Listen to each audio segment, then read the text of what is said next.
તો આજે તો આપણે ઘરનું કામ કરવું પડ્યું.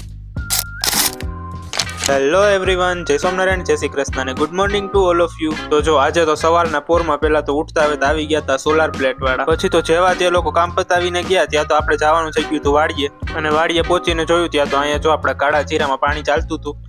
અને પછી વાવમાં જોયું ડોકું કાઢીને ત્યાં તો આપણે દેખાઈ ગયા હતા મસ્ત કબૂતરના ઈંડા.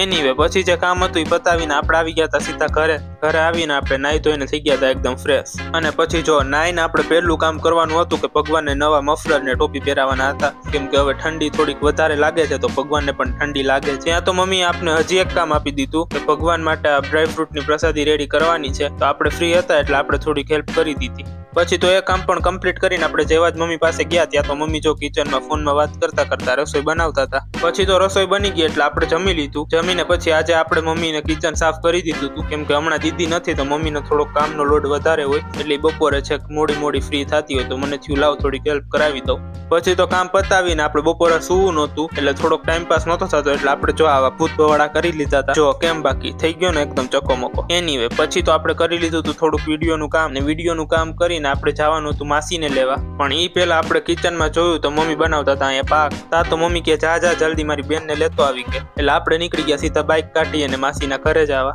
પછી તો માસીના ઘરેથી માસીને ઉપાડીને પહોંચાડી દીધા આપણી ઘરે. અને આ જોઈ લ્યો હજી તો ઘરમાં પગ મૂક્યો હે ત્યાંથી બેયનું ચાલુ થઈ ગયું. પછી મેં માંડ કરીને બેને અંદર મૂકી. પછી તો રાતે બની ગઈ હતી જમવામાં ખીચડી ખાઈને આપણે કાળી ચા પીને વયા ગયા હતા સીધા સુવા. કાળી ચા પીવી પડી હતી કેમ કે આપણે થોડુંક પેટમાં ગડબડ હતું. કાંઈ વાંધો નહીં, 2-4 દિવસમાં થઈ જાય સરખું. તો મળીએ કાલના નવા વિડીયોમાં. ત્યાં સુધી જય સોમનારાયણ, જય શ્રી કૃષ્ણ અને ગુડ નાઇટ.